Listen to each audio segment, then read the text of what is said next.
बतिया दुखवा में भी हाँ लेकिन वही समय दिन अमल में प्रेमी सुल्ला प्रेम लगाए रब को लीला को नहीं जाने क्षण में बदरी क्षण में घाम और जब भागल माहिल वैसे दिन में मोहबागल का धैके रहा है जहाँ कचहरी पर मालिक के तहवा माहिल पहुंचे आए बड़ा जोर से हल्ला महिला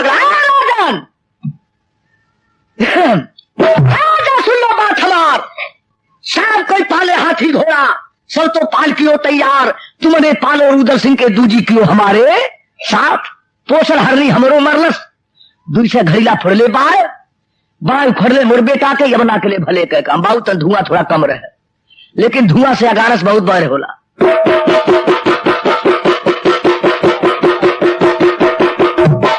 करे जा जब रुदल का पोषण हरनी मरे हमार दूसरे घड़ीला हमरो फोड़े अब ना किया भले के काम बाय उखड़ले मोर बेटा का रुदल ना कियो भले के काम और जब ऐसे लड़वैया रुदल होता है ऐसा लड़वैया रुदल होता है मारो होता है बाप का दा जेकर बाप टंगल बरगद में बेटा जीवन के धिकार जेकर बाप जेकरे घर में कच्चे मुर्दा पानी पियले के धीरी का धर्मनाश भय जब छतरी का जिनको डूब गए उतरवा पानी गए तो जिंदगानी कौने काम का इन्नी बातें राजा माहिर कहलस पर मालिक से करे जवाब आप जब ऐसे लड़वैया रुदल होते मारो लेते बाप कैदा सुन के बोली तब पर मालिक राजा माहिर के समझावन लगा कि हे राजन ऐसन बतिया तू मत कहिया ई बतिया रुदल सुन जाए कि आपन झूरे तेजी कार जितने चुपवा में राजा पर मालिक उतने महिला हल्ला करत भाई अरे तनी तनी बतिया जब कोठरिया से सुनत रहलनी रुदल जब सब दिया रे चली जाए खोली के कोठरिया वही बंगलवा पर भागल जालनी हाँ बंगले पर पहुंच गई ले अपने मौसा प्रमाली से काव कहत हूँ अरे तब ले नजरिया वही महिलवों के परी गईलनी दखले बबुआ रुदल सिंह के नाम डरिया अपन महिलों का करिए लिहलस हाँ आवत दिखले जब रुदल के कल्ले धलस पतर की अब भागा वहां से रुदल का कितनो गोलावत महिला घूम के न ताकत बाटनी पनिया में लगा के चली हो दी हलेरा पनिया में अगिया रे महो बाबा लगाई दी हलसी महिला झगड़ा लगा के उड़ेल गढ़ में भाग गई यह रुदल सिंह का शौक है रुदल अपने मौसा लग पहुंच गई शरण पकड़ के मौसा जी का उनके गोड़ घिरा भरा है रो बातें रुदल कर रखे मौसा प्रमाल भोई भोई हारी मोर कहवा हो कहवा फेड़ हो लखराओ सिलके सागर मोर कहवा कहवा मर गए बाप हमार कौन कौन बतिया महिलवा कहले ओकर भेद दे बाबत ला तबने राजा परमालिक अपने लाल रुदल को समझाने लगा हे लाल रुदल आज जन्म के हलिया हम ना जानी कहवा मर गए बाप तुहार भोई भुहारी मुके न मालूम तूहे सही दई बता एक बात में बचवा खाबे हमारो बोल करा परमा लेकिन जेठा भैया आल्हा हुए जाके उन्हीं से पूछा यार जाके पूछा आल्हा सिंह से जन्म के भेद दिए बत ला मन में बैठ गया रुदल का रुदल वहां से भाग लिया जहां कचहरी आल्हा सिंह का तहां रुदल पहुंच लिया लेकिन गटई धै के भैया आल्हा का आल्हा धर्मराज अवतार पकड़ के गटई जाओ आल्हा के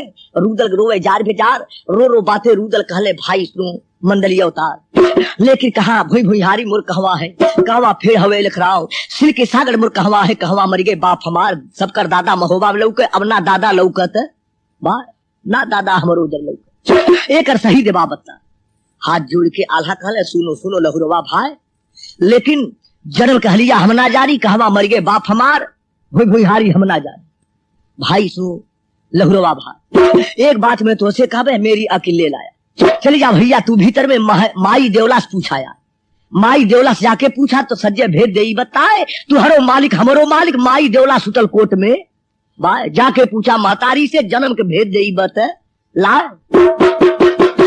बैठ गया छतरी का रुदल भगल भीतर में जा सात केवाड़ी रकबा लांघे जूढ़ी निकल गई हो पार।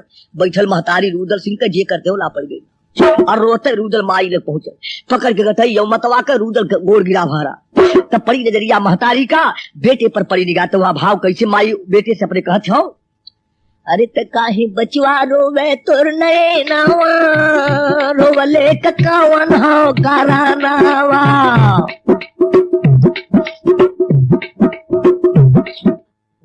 पकड़ के बरसे तो नए नवा, रोवले ककावन बा करानावा।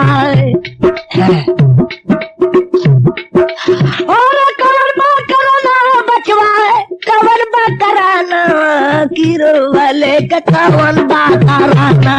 हो काहे बबुआ बरसे तो नए नवा, रोवले ककावन। हाँ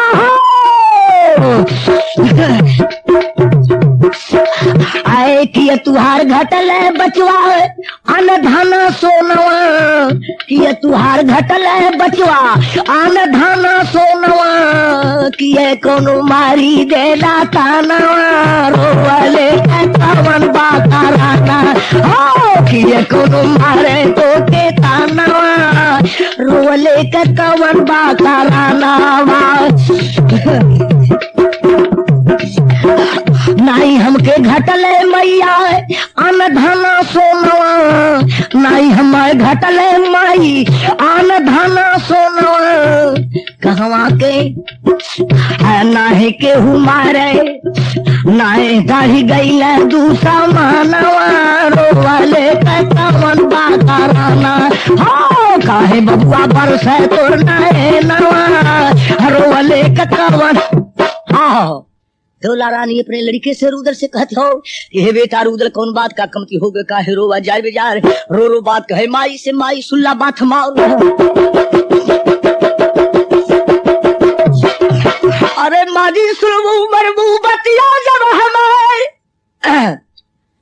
हारा भुई भुई हरिया मारी मोरे कहा माए बाले। हारा कहवा बगिया मर बाटा ये न खराम, सिलवा के सागर मारी मोरे कहवा ये हुए।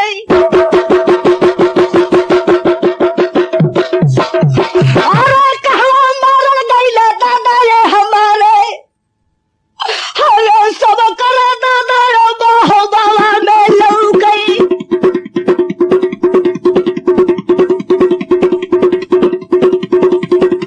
अरे नहीं दादा लौ गना हमारे, देशवा के लगवा हमके यादी का बदलली। अरे धनकर बाटे और करे जबा में आगी, भेजिया बता दा मारी हमरे दादा ये गली। महबा में प्रणा पेज के मारी जाबे, इतनी हुकुम मारू दल के लागी गई लेनी। अरे दोनों मना में कैले बाबी शाले, अपने या मनवा में बूढ़ी आये सोचई। आओ अपनी मन में रानी देवला सोचत हो, का सोचत है कि भगवान अब वही तो उम्र के मासूम बच्चा रुदल हुए, अब उम्र के हमें नदान, अब इन्हें बताए देव मारो में ई ना बनी उदय सिंह राज, ई चल जाई मारवाड़ में राज करिंगा के स्थान, राजा करिया के दरबार, ई चल जाई मारो गढ़ में राज करिंगा के स्थान। जन्म के मुदई राजा करिया निकर मुड़ी है कट वाह, लेकिन बात छिपावे रानी देव। हे बेटा रुदल धीरा धरा तो उतरा पारा, नहीं तो डूब जात मझधारा। भुई भुईहारी तुर मोहबा में मोहबा फेड़ हवे लखराव, सिल के सागर तुर मोहबा सुना, सिल के सागर तुर मोहबा में मोहबा हवे बाग लखराव। बाप तुहर गई काबुल गढ़ में, काबुल घोड़ा खरीदे जाए, बीचे ठगहारा तुहरे बापे के मार कर ले, तब से हम विधवा बन के मोहबा में खेल लड़ा पाया। देखल जा सरकार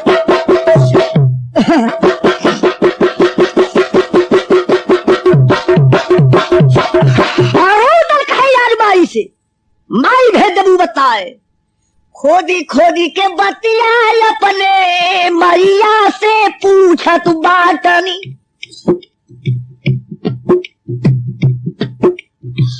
और मैया भेदिया बतावत रहली रानो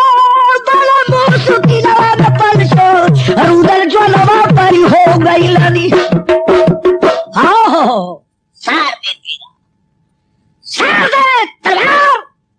कंबर से खींच करके महतारी पर अपने ताने लगा, हे माता जी आज सही हाल रूप आज सही नहीं बतलाएंगे ते अपनी गर्दन तुम्हारी गर्दन एक साथ काट मर जाएगी। इतने बातें जब रुदल कहल माता पर अपने तलवार जब तान दिहलस तब देवला का पड़ी निगा। देवला कहे बाप रे दादा अब गड़बड़ के भइल बात, कौनो भेदिया महोबे बयाल इन्हें भेज दिहलस बत ला। रानी देवला अपने मन में सोचत है, का सोचत है, अरे महिले महिलिए चुगुलवा बबुआ वो रईली कह आयल रहल, जन्म के न भेजिया महिलो दिहलस रे बताए, सुनाए तुम्हारा बबुआ रानी देवलाए केली। देवला कही बाप रे बाप जुल्म गुजर गई परले हो गई जन्म में थी दवैया ना। अरे देवला रनिया के ना सुरबा दयाल हरा बोला या बरसा का भूलल बतिया रहलली पंसो। अरे वह दिन देवला के पर गया खिया ले, अरे पति के मुगल का दहिया मारो घर के याद आयल।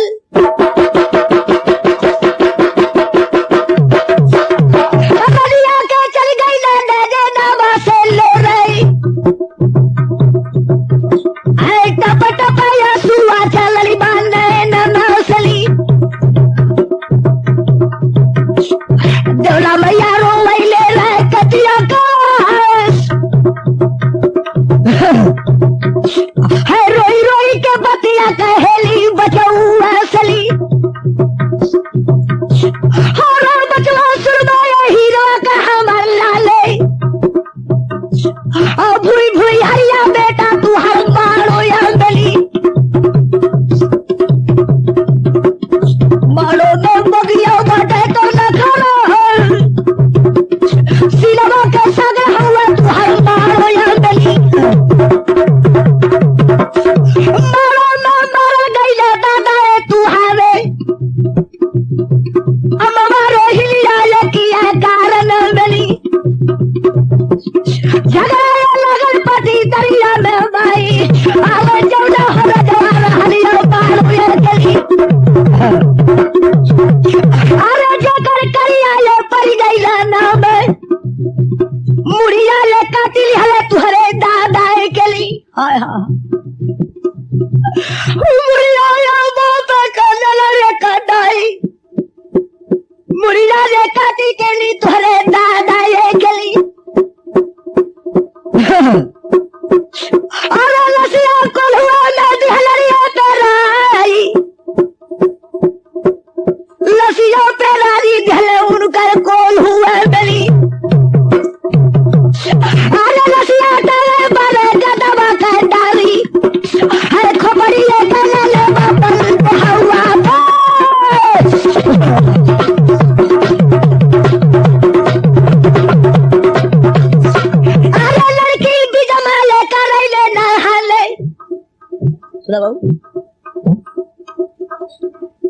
लेकिन बारैया बड़ी सभा करे या उमरिया मिली। आभा सिंह ये देखल जा सरकार कि 4-5 15 दिन के रुदल या सौरी बेटा रुदल रहला वही में विपत पड़ल बरिया। राजा करिया मुड़ी काट के तोर बापे के लसिया बरगद ढले टंगाए हमें निकाल रहे मारो से। आइन भादो का दिन रह जिसमें अंगुरी सूझे न पोर, वही आठ नहरिया के भादों में राजा करिया धस निकाल लेके भगली मारो गढ़ से दोनों बचवन के लेके यार। मैं तो घूमो 52 गढ़ में 52 राजन के दरबारे बिता भर जगहिया बचवा के हुनारी दिहले रहलन। बिता भर जगहिया हमके दिहलस के हुना है जी ये लड़का पंचो चाचा सैयद हो के नी। हाँ हाँ हाँ वही हमके ठेकान दिहल। अपन बेटी हमें बना के हमारी इज्जतों बचौले हमारे बचवन के पोषण पालन कई। अब हम तुम्हें ढले जिया 6 महीना चाचा सैयद लग रहा, हमने पूरा कैले पोषण पालन। वहां से चाचा सैयद हमें परमालिक यहाँ बसाए देने। देखा जाए जाने बड़े कमाई सरकारी।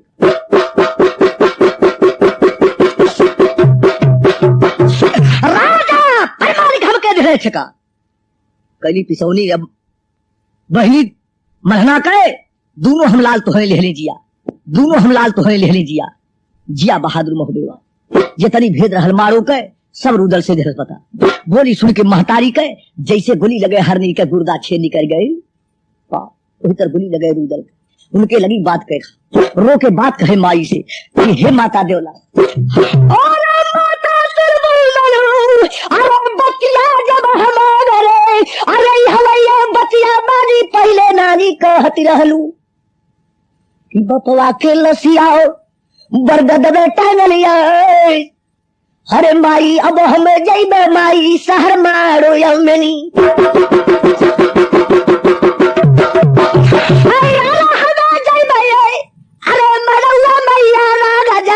अरे बपवा के टोले करिया हमरे बहरे गए दमनी करियो के टांग हम हुरे वक जाके डांगर। रुदल कले हमारे बापे को बरगद में टंगले हुए तो उनके हम रेड़े के दाढ़ी में टांग। तब है रुदल नाम हमा बिना बदला ले ले बापे का। दाना पानी हवे हराम दाना खइबे मदिला करबे अन्य करब गऊ के मांस पानी पियब नग्न होबा मैं तो पियो गऊ का खून। यही प्रतिज्ञा रुदल कैले। हे माता जी अब हम मारो में जा काहे से कि करे घर में कच्चे मुर्दा पानी पियले कह धीरी कार। देवला कहे बाप हो दादा यही से बेटा तुहे ना बतावत रहले अब ना मनबा लाल हमार। लेकिन रुदल कहले कि रघुकुल रीत सदा चल आई अब प्राण जात पर बचन न जाई। भाग कर रुदल आप मोहबागर से पियरीगढ़ में पहुंच लिया।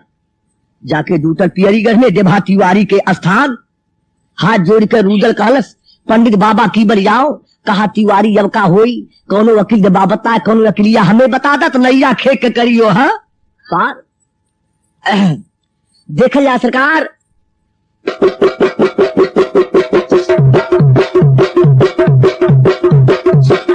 अब जब लबले रुदल कहने लागे देवा पंडित की बर जाओ बाप के लाश सगर बरगद में बेटा जीवन के अधिकार कौनो वकीलिया दे बाबता दा नैया खेक करियो पार।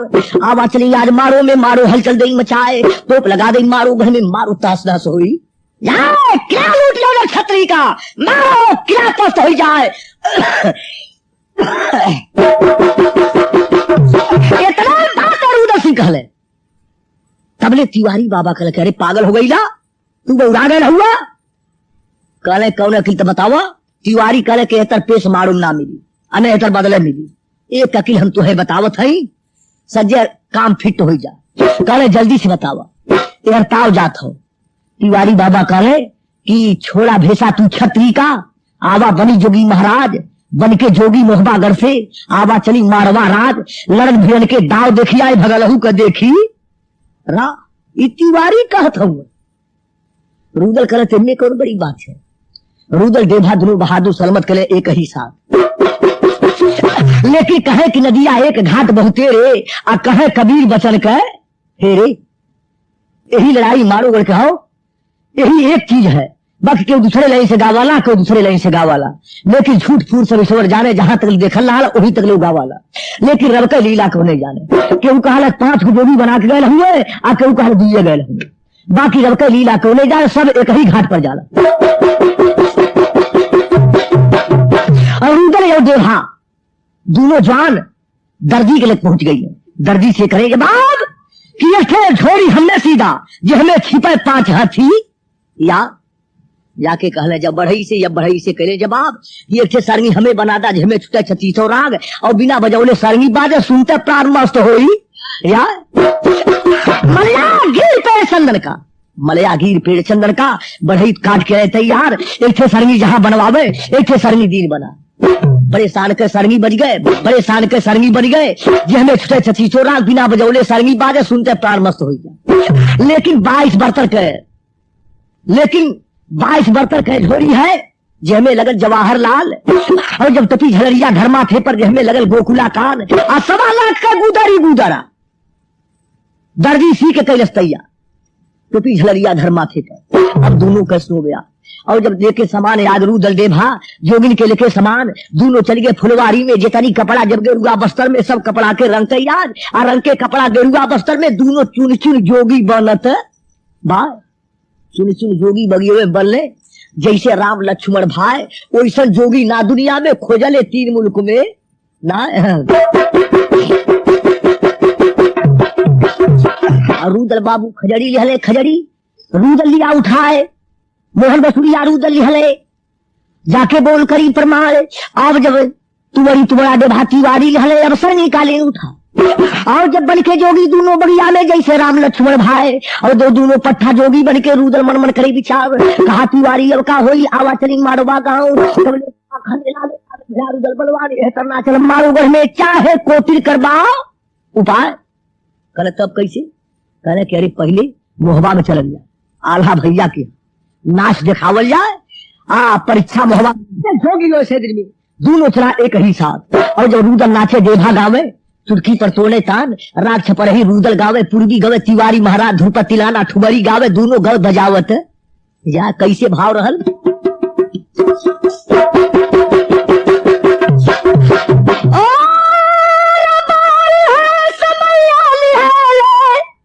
अरे गोरख के है गुदरिया बलमुआ, अरे कहवा जई बाना, अरे के करे दरवा तो धुइया रे भैया बलमुआ, कहवा जई बाना।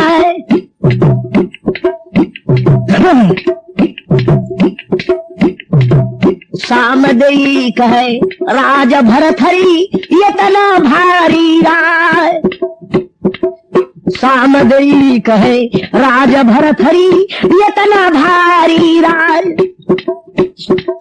क्या करो सिर पर बोदा पगड़िया, क्या हो बनी महाराज तरजवा के दिलई गाना। अरे तलई के गोरख के गुदरिया बलमुआ, कहवा जई बाना। मांग मांग करे भीख सजनवा, तू है कैला यार, जाना दिनवा मरत तू भूख बाए, जाना दिनवा रत के भूख बाए, करबा फरहार बलमुआ, कहवा जई बाना। के करे करवा तो धुइया रमई बलमुआ, कहवा जई। हाँ दोनों जोगी एक के संग आल्हा के बंगले पर पहुंचले आज। नाच होत रहल बंगले पर, तौले जोगियों पहुंचले आज, नाच होत रहल बंगले पर। बंगले होला भाड़ के नाच देखल जा सरकार कि 5 रुपया का पुरस्कार। छोड़ गया बंगले पर आल्हा ठाकुर के दरबार, नाच होत रहल बंगले पर, बंगला होला भाड़ के नाच। अलग अलग कचहरी आल्हा सिंह के तौले जोगियों पहुंचल, बदल खजड़िया तब रूदल के देबा सरनी दिया बजा कैसे। अरे जब निहुर निहुर कह तो रूदल नाचे, देबा खड़े बतावे भाव, अरे जैसे जंगल में मोरवा नाचे, वही तर नाची नाची रही जाए। अरे राजा खुश भय, प्रजा खुश भय, और खुश भइले शहर के लोग। अरे तबले आल्हा कहने लागे, जोगी बाबा कह बरी जाओ। अरे ऐसा जोगी हम नहीं देखली, खोजले 3 मुल्क में ना, ऐसा जोगी होना देखली। आल्हा सिंह के सो बयान, आल्हा कहले बुझात भगवाने जी आ गए हमें, तन लोग जोगियन के तन चरण लागले हल्ला, तन गोड़वे लागले हल्ला। अरे घुसुक के नियाल्हा रूदल के गोड़ धारे चल ताले, अरे रूदल मना अरे कैलस जाओ विचार, रे जेठाले होई के हमरो गोड़वा पकड़ी ली है। छत्री के धर्म ये ना सरे होइए जाए, पछे पछवे रूदल दादा कल्ले कल्ले घुसकल जाले। तिवारी से कहले जल्दी बचावा। तिवारी बाबा कहले खे ठाकुर इते पुजेरू, अब हमन के जोग पूरा ना भले, हमन बैजनाथ में जाता रही गोरखनाथ के, हमन के जोग जब पूरा हो जाए तो हमन के चरण आप धर्म नहीं, तब चरण धर तो हमारा जोग में भंग हो जाए। देवा बात बना ले गई है। और रुदल रहे बगल की पास। यहाँ की बातें हमें छोड़ी, आगे कैसे हो गया। हाथ जोड़ के आल्हा कहले जोगी बाबा की बरियाओ, कहाँ राउर घरो तरबा रौरे कौन देश कर जाओ, कौन बिखरिया के कारण में अब बन गए जोगी महाराज। बड़े मतलबी मोहबे वाले, मतलब से कैले काम, जात पात के रुदल छिपौले, ठाकुर सुल्ला बात हमार, हमार के घरवा चिंतागढ़ में, चिंतागढ़ के रहने वाल, इनके नैया बीज मोहनबा 42 नाम है हमार। और गुरु जलंधर के चेला हो, और आपसे सही नहीं बता, गुरु हमारा बैजनाथ के पाछे माथ उड़ावन जाओ, सीधा उड़ागे मुरझोरी के तुरबंगले पर पड़ी दबाए, सीधा अढ़ैया हमें देता, डारे फूक भौरिया खाब। न हिंदुस्तान से मतलब, न पाकिस्तान से मतलब, शेर भर पिसाने से मतलब, ये कुल का करो।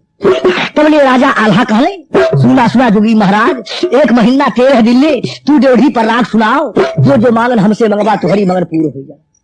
रुदल कहले कि एकर दरकार ना हो, रमता जोगी बहता पानी होकर तनिक भरोसा ना, लेकिन लेके इनाम आज जोगी ने सीधा धे के जब झोरी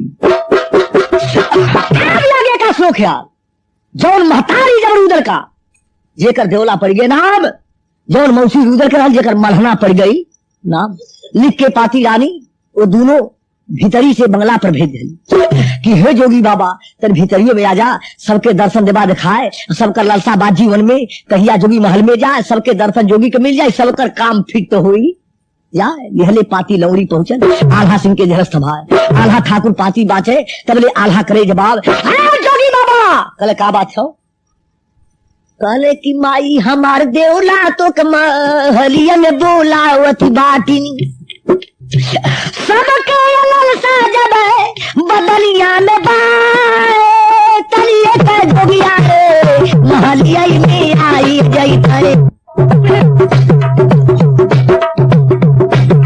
है, सबके दर्शनवाए बाबा देते रे देखाई है, जो नहीं रोगिया के पंचो मनवाई में भावत रहलनी, अरे तो न बैदे दिला न बतलाई, कहे तिवारी बाबा अब करे हुए जाई, अरे जल्दी चल भाई महलिया बीच आए, चल के दर्शन अपने माई के निकल जाई, हाथ हवा कर भिछाए चल के निहल जाई, आज है ये तले पर्वतिया जोगिया दोनों दैया कैले बाटई। आगे आगे लौड़ी तेकरे पाछे तिवारी, तेकरे पाछे रुदल, तीनों चले ये कहीं साथ, दहिया धैले ओ भीतर का, भीतरी में पहुंचल जाए 7 केवाड़ी रकबा लांघे ड्योढ़ी निकल गई हो पार। तब तिरियवा लोग का बोली बोले,